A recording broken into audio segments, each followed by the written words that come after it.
Hello, everybody. Welcome back to Under the Sun. I'm Bree, your host. I'm so sorry for abandoning you guys for months. But my 2025 goal, actually, this is what this whole episode is about, processing 2024, talking about our 2025 goals, and basically I have been an avid journaler since I was probably 7. Like, I always remember having a diary, writing down my thoughts. I always loved prompts, filling them out, any type of thing like that. So every year for me, my birthday is actually like basically 6 months out from the new year. So my birthday's June 20th, so December 20th is my half birthday, and I absolutely love the feeling of a fresh start. So I'm a big lover of 2025 goals, New Year's resolutions, all of those things that are realistic and not crazy out of the blue, just crazy things. So today's episode, I'm filming on my phone because my camera is having problems and I think I need to get a new one. Oh my gosh, it feels actually so daunting to feel and say that I'm going to really commit to this podcast, but I've gotten so many kind messages, DMs, letters from people saying how much they love the pod, and it means the world to me, genuinely.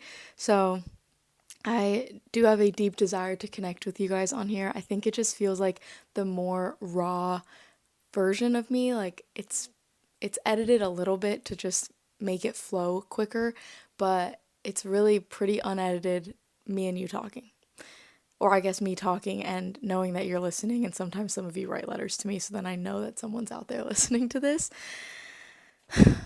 But before we get started, I do have so many new life updates. And if you're watching this on YouTube on with video, then you can see the rock on my finger. I got engaged to my boyfriend, now fiance, Lyndon. He was in the last episode. We talked about us dating and all of the things that have entailed in that. And I titled it Meet My Boyfriend. So I think whenever we do an episode together, I'm going to make the title Meet My Fiance. I made an iced vanilla cappuccino at home and it's really good. And normally I've been really bad about buying coffee out and not drinking it at my house, even though it saves me so much money. So I'm trying to get back in the habit of it. However, Lyndon and I are flying to Charlotte, which is where he's from, to spend time with his family for the next week and a half. And I'm gonna be drinking coffee out because I love the coffee shops in Charlotte. But because we leave tomorrow, today's kind of like a grind push day with work for me, simply because when I'm there, I don't want to film. I would be happy to edit a bunch of my content so that I can be posting from there, but I don't want to film there. So I have like a half a vlog done. I need to finish it today. I want to start another one today because today my friends are throwing Lyndon and I a little engagement dinner party, and some of my best friends are literally flying in for this dinner, which is so kind. Like, friendship is another topic I really need to dive into with you guys because I feel like I've learned so much about it, and I'm finally in my mid 20s, 24, and I feel every year in my 20s I have gained friends, lost friends, and learned just so much about myself and about people and about what it takes to be a good friend and all of those things. So that'll be an episode in the future, but I want to vlog that because I don't really know what I want our like wedding content to look like, because I just love bringing you guys into every part of my day. So I just feel like that's no different with wedding stuff. I'm just not sure how to film that per se. So I will be filming that vlog this evening. So I got engaged. My dog Bluey that I rescued, I have to do an episode about him too. So many episode ideas. I don't know if you can see him, but I'm petting him right now. He is positive for heartworm, and the shelter that I got him from honestly just fumbled him, and in the process fumbled me. They didn't disclose his limping leg when I adopted him, so we had to get him surgery literally the second week that we had him, and then, or not the second week, the second month that we had him. He started coughing and hacking a bunch, and we were like, bro, what is going on? This dog has so much energy. Everyone thinks he's a puppy because of how energetic he is and how much he just loves life. Like, he's loving life. He just started hacking all the time, vomiting. It was scary. And I was taking him to the vet for his 2-month post-surgery checkup because they have to do an x-ray to make sure that the rods and everything from the ACL surgery are in place and healing well. And on that end, the vet said it's not healing amazingly, but it's nothing to be concerned about. But that he already had way too much arthritis in his knee, that there was not much you can do about that end. But she also tested him for heartworm, and he is positive. And in his medical records, this is where the shelter fumbled me. And also, I take full ownership for being a girl that doesn't know things all the time. In his medical records, it said that he was heartworm positive the month before I adopted him. And then it said that they, right above that, administered a pro heart treatment that is effective until August 2025.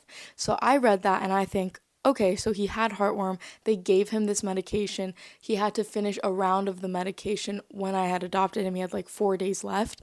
So I'm thinking, if it says it's effective until August 2025, surely that means he is not heartworm positive anymore. Well, surely not. That's not what it meant. And my vet told me that it's actually so dangerous to give a dog that has heartworm disease a heartworm prevention medication, which is what they gave him, because it can cause complications. They're supposed to keep their heart rate super low. They never told me any of this. So, frustrating situation. My new vet is incredible. She's literally wonderful. I've never had a vet like this before, where she'll call me up to tell me things about him, like not the nurse practitioner or anyone else, like the vet herself calls me up. So she's amazing. She looked me in the face and was like, you need to start a GoFundMe. Like, this treatment is very expensive. And I was like, okay, like, how expensive are we talking? So expensive. I don't even have the full download, but that vet treatment, like that day alone with all of his x-rays, having to get him sedated, having to get blood work done, was $1,400. So that's painting the picture of what it's going to look like. But at this point, I truly believe I was meant to be Bluey's mother, and I just trust that the finances will come through. I do. So, heartworm positive dog, engaged Brie. What else is new? I don't think there's much new. I've read 24 books this year so far, so my goal is to get that to like minimum 28, because 28 is my favorite number, so that would be great, but 30 sounds better. So crazy that I've read that much. My goal was 36 books, which is a little bit astounding to me because last year I read maybe 4 books. I really didn't read. So I don't know how we jumped from maybe 4 to 36, but I didn't reach it. Now I'm jumping from that to 50. 2025, my goal is to read 50 books. I think I can do it. I feel like I can do it because I make videos about it. And if I didn't make videos, I would not have even read 24 books this year. So I feel like I know I can do it. That's that on my updates. I actually don't think I have any more right now. Now, to get into our episode today, I don't know what I'm titling it yet, but something along the lines of journaling prompts for 2025 / processing 2024. And I'm going to put all of these on the Under the Sun podcast Instagram that I have. I'll put it in the link in whatever you're watching this on. But I'm going to post these on there. And right now I'm just going to go through them. And if you want to pause while you're listening to journal actively, like while I'm talking, you can totally do that as well. But I just thought it'd be cool to talk to you guys about my year through these prompts. So I already answered them, and I'm just gonna share my answers while giving you the prompts themselves for you to go through them. Wait, this is so funny. I have the whole list here, and the first prompt is the only one I didn't answer, so I apologize. The first is 5 things you learned in 2024. I can't even off the top of my head try to answer that, so we're gonna leave that one unanswered for now. Sorry about that. Second, what was the best and worst thing for my mental health this year?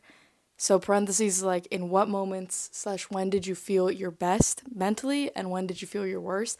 And I answered all of these kind of just off the top of my head. I didn't think about them too deeply. I just answered quickly because I think that's kind of the most helpful thing. I did look through my camera roll from January to now because that refreshes my memory so much. So as I was going through these, I was looking through January, February, March, and all the way down, because if not, I just think about the last 3 months and nothing but that.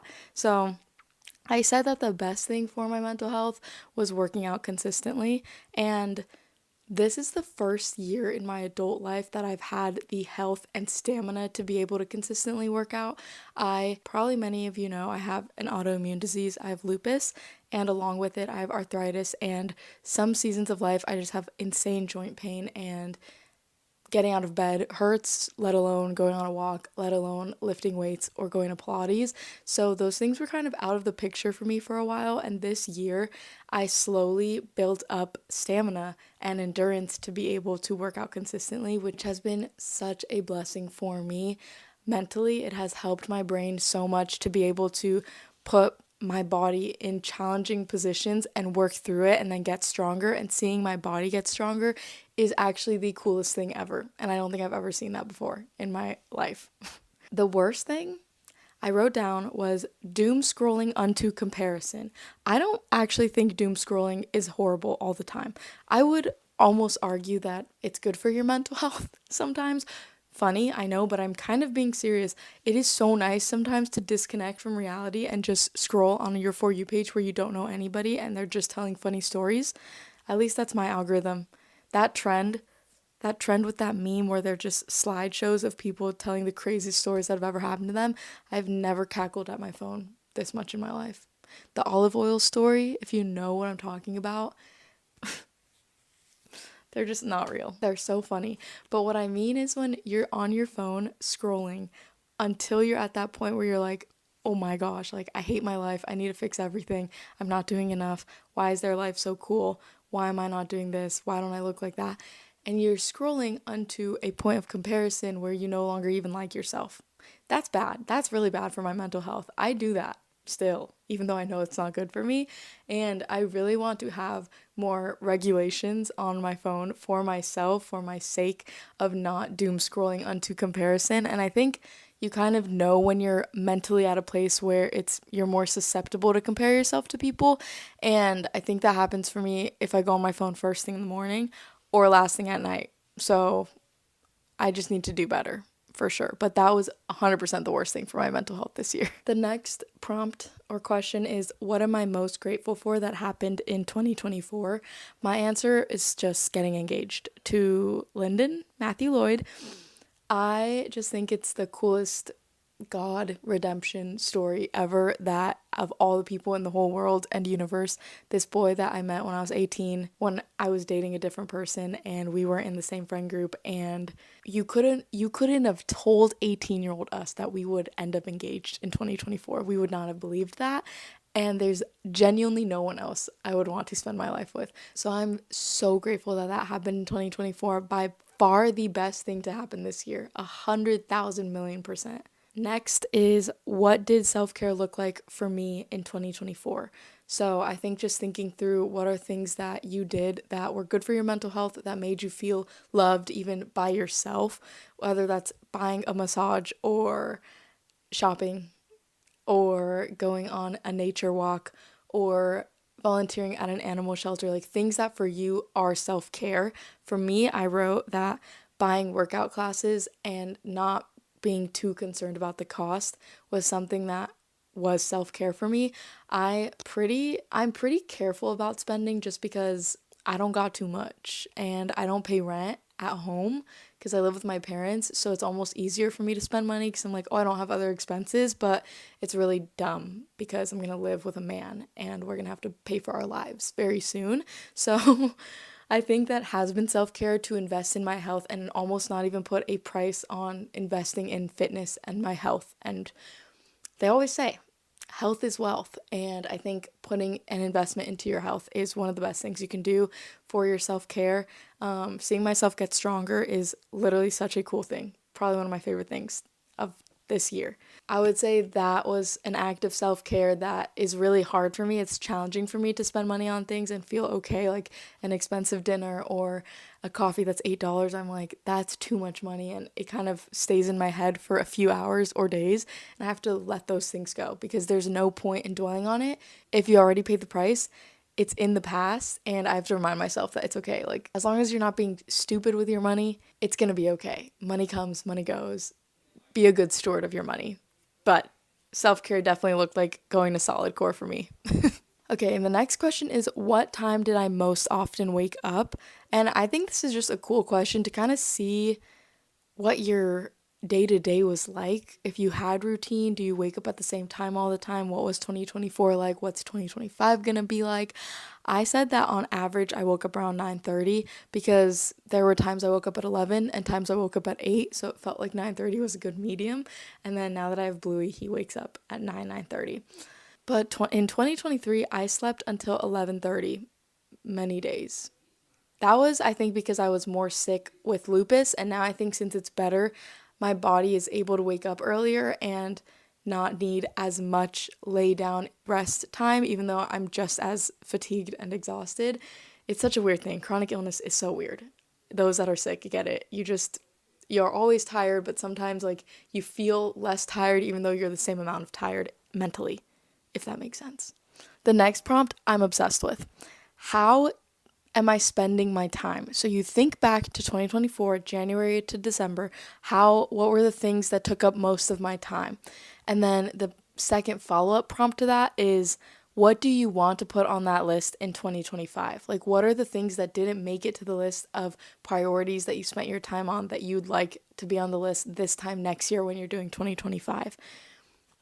For me, I wrote that I was spending my time reading, listening to audiobooks, scrolling, petting Bluey, talking to Lyndon, laughing, spending time with my family, and listening to music because I moved back home this year, and I think that I've spent more time with my family now than kind of ever in my life, and I've loved it. It's been so cool, and I'm glad that that made it to the list, almost beyond spending time with friends, because I don't really spend too much time with friends unless I'm visiting them out of state, like Haley or Meredith in other states, but my closest best friends don't live within even a 35-minute vicinity of me, so it's just not like I'm going to see them every day. What I want to put on that list in 2025 is praying, studying the Word of God, and being more active. Like every single day, I would love to commit to going on a long walk with Bluey or doing some form of exercise and spending more time in prayer because I think I spend a lot of time in my head thinking, overthinking, and if I could channel those overthinking thoughts into actually just praying for the things that I'm dwelling on, I think I would have more peace of mind internally. So I'd love for prayer and reading my Bible to be really top priorities for me. I just feel like even though I read the whole Bible in a month this year, I in a day-to-day basis have kind of neglected the love, devotion, and discipline I have to the Word of God the way I used to. So I definitely 100% want to get more on top of that for sure. So that's what I want to add to 2025. The next question is, are there any relationship boundaries you need to set for 2025? I actually am really proud of myself. I put no. I think I've done a great job at setting boundaries, and I also pray that people that are supposed to be in my life will be, and those that aren't will leave. This is a crazy, crazy thing that I've noticed literally the last 3 weeks, specifically with one person in my life. As I'm preparing to have bridesmaids and a wedding and who you're going to invite to that and all of those things, I have really prayed that the people that are supposed to be in my life and will be in my life long term, not just this year, not just next year, but long term in my life, would be really active in my life currently. And those that aren't would just kind of, those relationships would subside. And what's so weird is that I'm praying that, believing that God is going to answer that prayer, and still kind of getting confused about this one friend that I feel like I don't want to lose the friendship, but so many things have happened where I'm like, I don't think you want to be that close of friends. And it's challenging for me. Like, it is really hard for me to lose friendships, but I think I need to trust that I believe I'm being a good friend. I believe that my good friends believe that I'm a good friend, and that if you're supposed to be in my life, you will be, and if you're not, you won't be. But it's hard because there's still an act of having to let people go, and it feels sad, especially when they're still in your other good friends' lives and you're like, do you just hate me? Like, what's going on? Why don't you want to hang out with me? But if you're actively praying a prayer like that, where the people that are supposed to be in your life will be and the people that aren't won't be, then you will see yourself lose friends, probably. And it's okay. I have to be okay with it.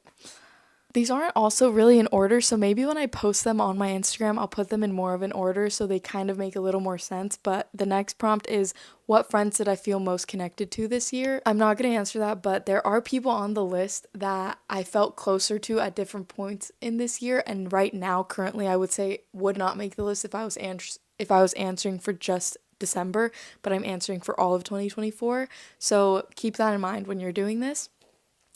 Next, name one new habit you formed this year. How has it impacted your daily life? I said just being way more consistent with working out, lifting, walking, Pilates.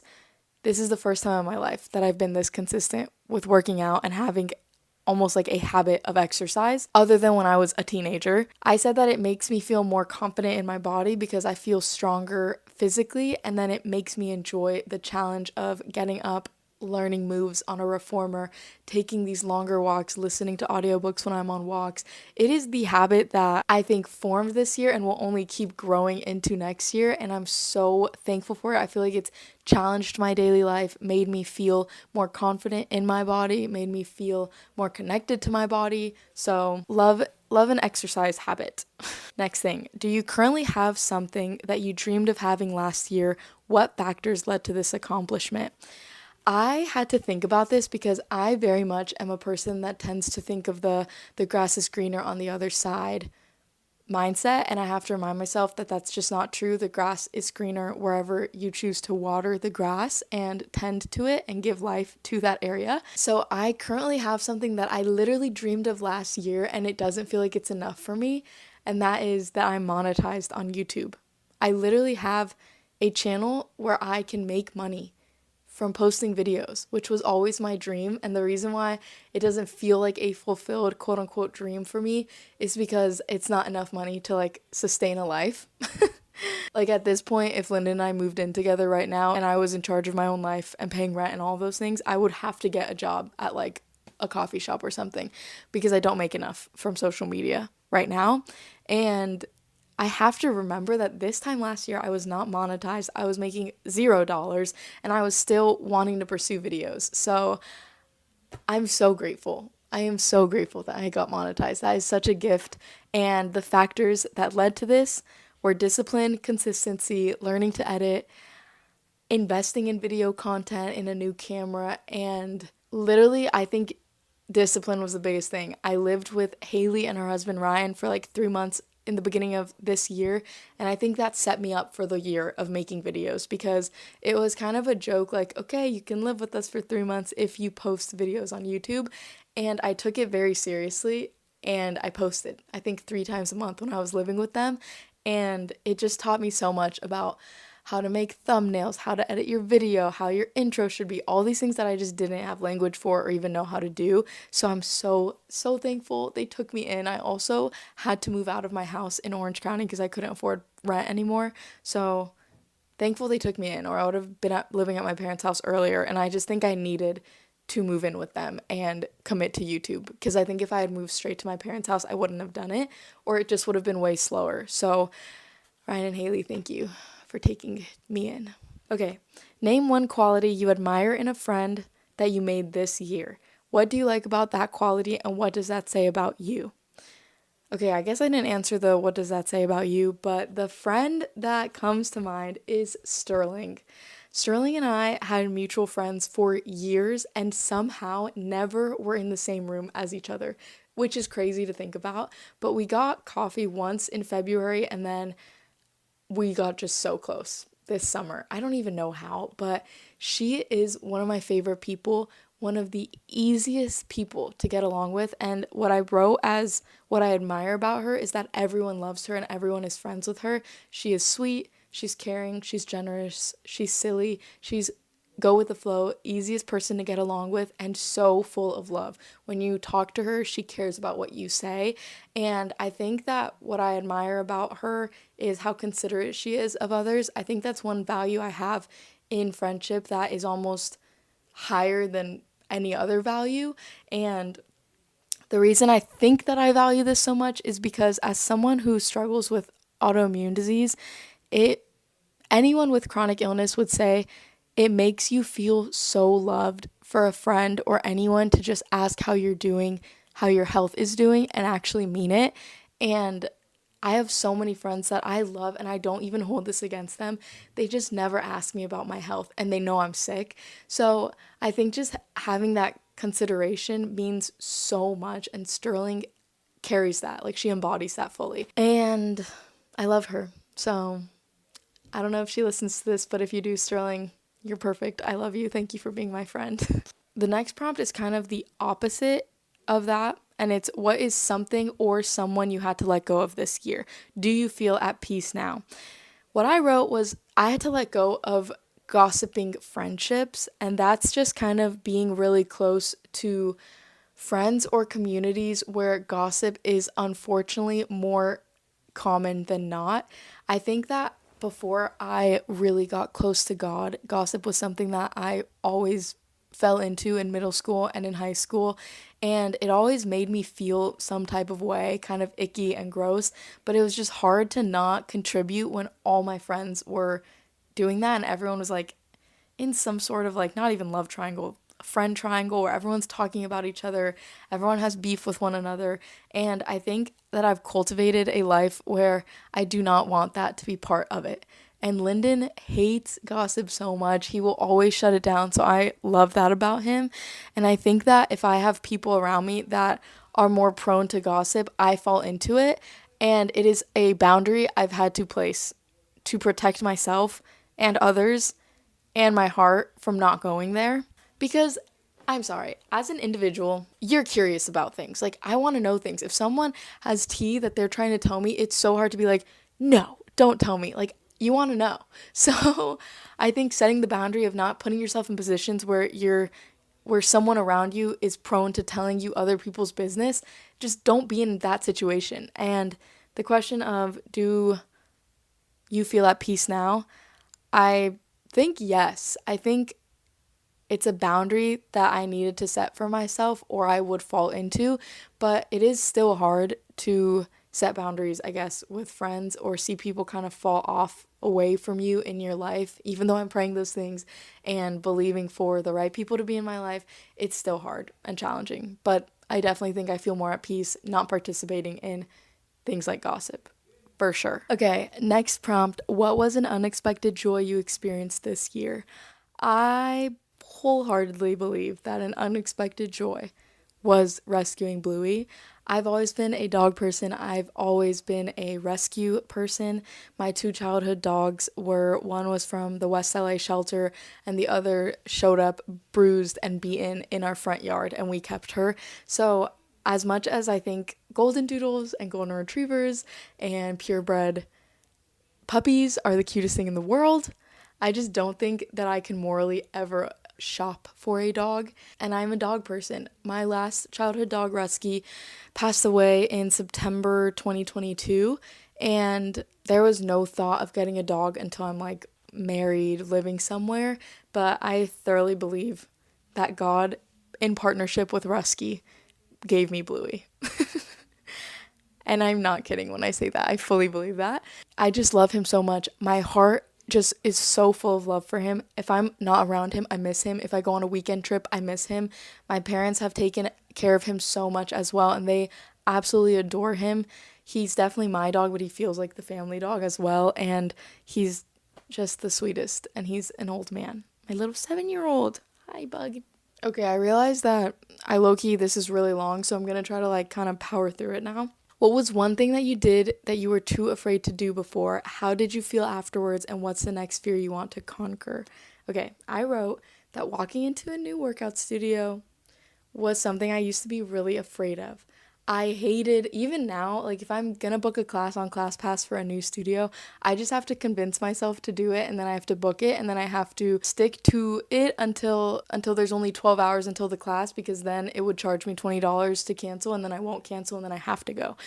But it still scares me, okay? You never know if you're gonna walk into a Pilates studio and there's mean girls everywhere, because that does happen, and it's happened before, okay? But I will say, what did I feel? How did I feel afterwards from doing that? Majority of the time, the realization that no one is as focused on you as you are really hits home.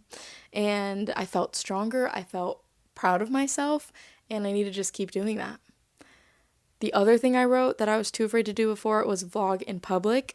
I felt scared and embarrassed afterwards, and that is the fear that I want to keep conquering, because I still feel that way. I just cringe at it, and I think there's definitely times it just is cringy. Like if you're in public and it's quiet and you're like, "Hey guys," that is cringy. But if you're just kind of going about your day and I want to bring you guys into it, I need to just not have fear of man. I need to not be afraid to pull my camera out in the airplane when the only person in the screen is me, but the person next to me is like, what's she doing? They don't care. They care for like 2 seconds, and then they don't care. So more vlogging in public. Two other prompts that I didn't answer: what goals did you not meet this year, and what were the factors that prevented them from being met? I have to go into my 2024 goals to answer those, but I'd have to go do that. Probably, honestly, just like a goal of not being, I wanted to post on YouTube every single week, and I did not do that. What were the factors that prevented them from being met? Probably just inconsistency and a lack of discipline. But there's definitely other goals that I'll go through and do in my own time. The next prompt: what does the perfect day look like for you in 2025? Starting from the moment you wake up, describe it in detail. And I just wrote like, this literally would be my perfect day. Wake up early, walk Bluey, be excited to spend time with God, read my Bible, prayer, etc. Get delicious coffee, work out, hang out with Lyndon, make videos, podcasts, read a book, watch the sunset at the beach, watch a show, eat a sweet treat, go to bed early. I think I'm kind of simple. I like simple things. I just like being by the beach with those simple things. Next, what are you looking forward to most in 2025? Examples: trips, creative projects, personal events, anything like that. My wedding. It's definitely up there as something I'm most excited for. It's definitely number one. Honeymoon. Another thing I'm very excited about. Lyndon and I bond over how much we love to travel, so I just imagine us planning a really fun honeymoon. Next, traveling with Lyndon, filming videos. I look forward in 2025 to making more conceptual YouTube videos and not just vlogs, but having like a prompt behind it. Growing my podcast, focusing more attention to it, and then going to Guatemala. I haven't been back since 2018, and I believe we're going to go next year. My mom is from there, and I just haven't been back since my grandma passed away, and it just feels like it would be wrong to go and her not be there. But I have so much family there, probably like 30 cousins, 8 aunts, 1 uncle, so it's time to go back for sure. Okay, this is one of my favorite things to do for the new year. It was my lock screen for a moment in the beginning of the year, but it's your ins and outs for 2025. So I did this for 2024, and my 2025 one, so far, it's a working list. I'm going to write it probably in my room somewhere, but my ins are, these are the things I want to do more of: walks, working out, eating whole foods, cooking at home, making content I love, and reading 50 books. Outs, doing less of scrolling, especially in the morning, comparing, any type of comparison, bad, and refined sugar, because refined sugar is probably like poison to people with autoimmune conditions, and I feel like I've become so loose about that, and I need to tighten up the grip again. Love maple syrup, love honey, love non-refined sugars. I just think refined sugar is so bad for my body because it's already fighting so much inflammation. Why would I put more in there? I need to think about these things when I'm eating refined sugar. Next is a list of 22 quick prompts. Like, these are like, so we're going to power through, and that's the last bit of this. Most important lesson you learned this year. Off the top of my head, I just wrote trusting God with your whole life, because so many things that happened, I just couldn't have made up. I couldn't have said I would enjoy living at home again because I just loved the independence of living outside of the house. I couldn't have created a more perfect love story than Lyndon and I's, and I just, like, God has known that Lyndon's my husband since forever, and trusting him with my whole life is way better than me trying to put the pieces together myself.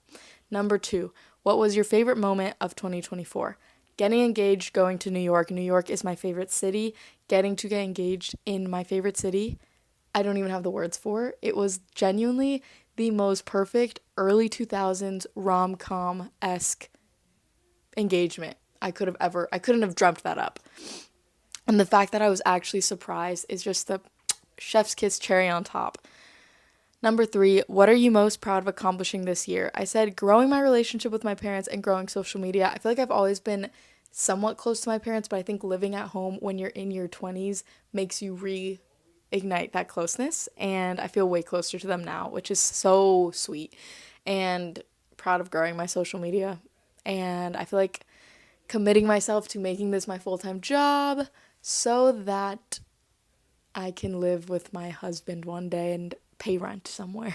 Number 4, best decision that I saying yes to marriage, specifically to Lyndon. Number 5, how did you feel? Some of these are repetitive of the other prompts. They're just like the shorter version, and I think it's sometimes fun to just answer things twice.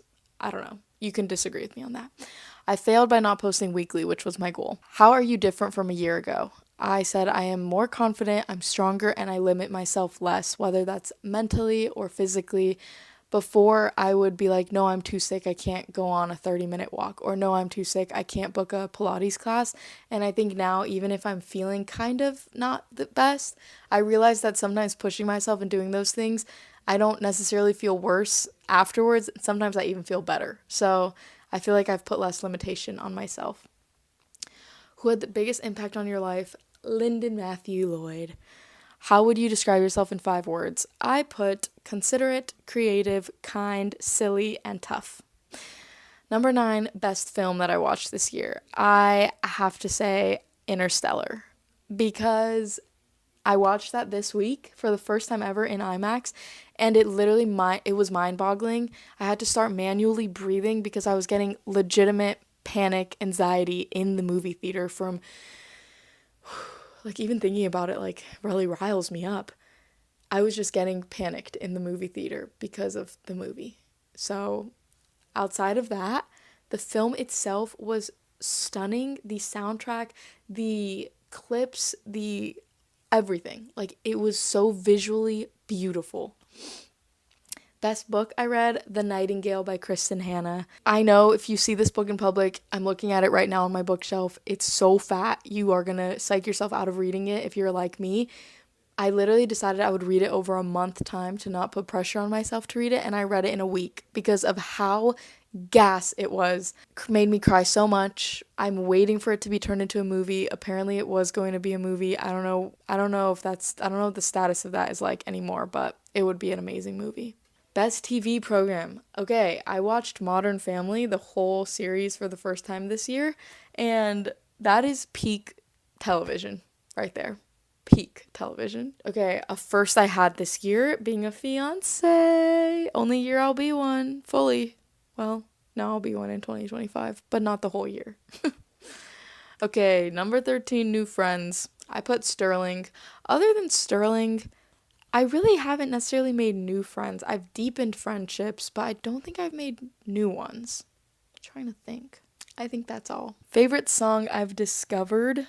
I'm gonna be so honest. This was probably my most basic year of song listening to. I'm talking Sabrina Carpenter and Taylor Swift. So, favorite song is probably LOML, the Tortured Poets Department album as a whole.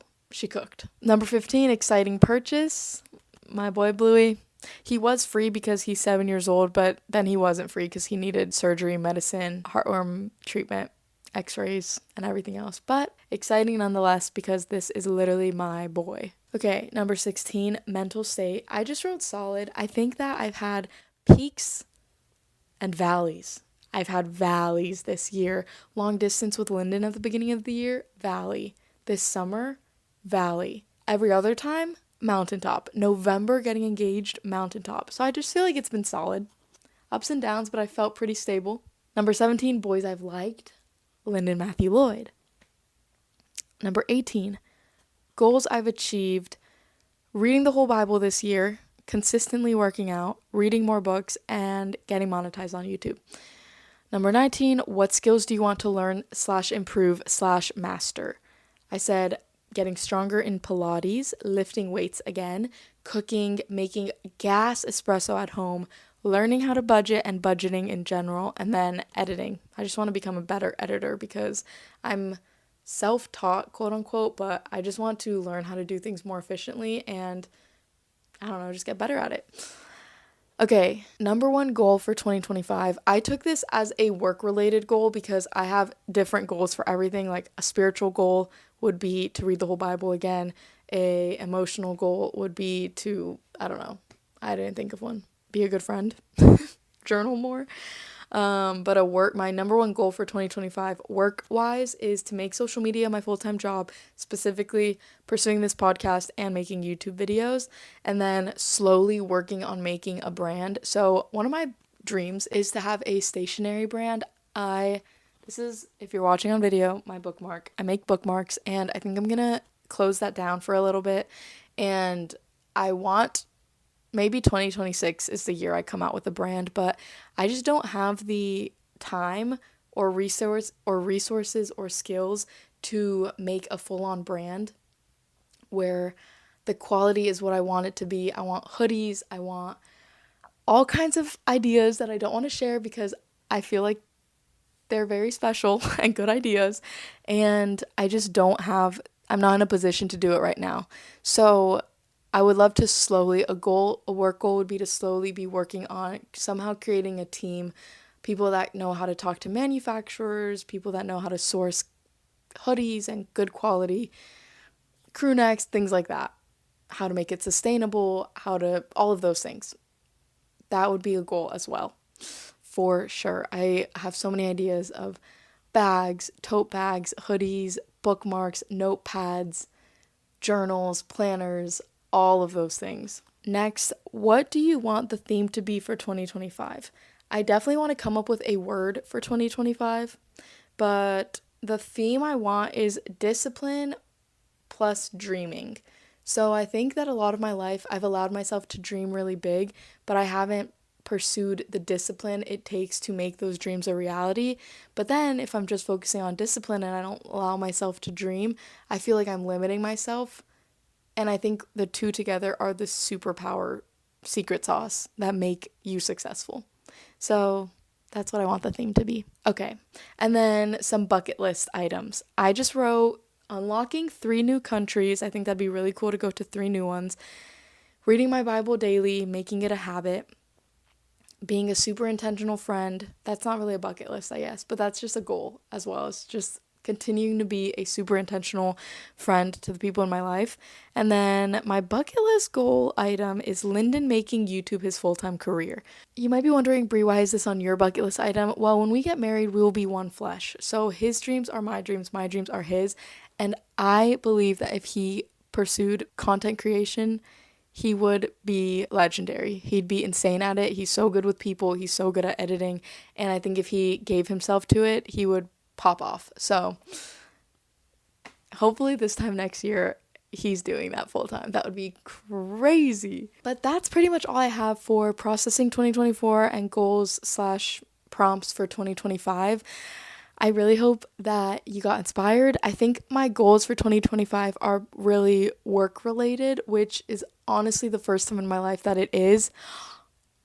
I just remembered another goal that I have to do in 2025 is take my final math class for college, and then I have my bachelor's degree. So that's actually goal number 1 potentially, is to do my math class and get my bachelor's degree. I have to do that. It's a must. But I think goals in the past were not as career focused, and I think this is the first year that it is. And even just reading those through, I'm like, wow, I really really valued discipline in my career this year, and it was kind of like the grassroots beginnings of it, and I'm just so excited to give it my all next year and go crazy and bring you guys into the journey of that. So, thank you for being here. Thank you for watching this or listening to this. I forgot to drink my coffee. I hope you're having the best day or night. And for the prompt, I'm responding to all the letters I get the month of December and probably half of January or maybe all of January if I'm feeling crazy. The prompt for the love letter PO box this episode is going to be telling me your goal for 2025, processing something about 2024, any of the prompts slash questions slash things we talked about in this episode. If you want to answer one and send it to me, that would be awesome. I think it'd be so cool to post those on the Instagram and like inspire one another with the things that we learned in 2024, the things we're going to grow in 2025, our goals, our dreams, all of those things. So if you're going to write a letter, send it over. I'm excited to write back, and I love you guys so much. Thank you for listening.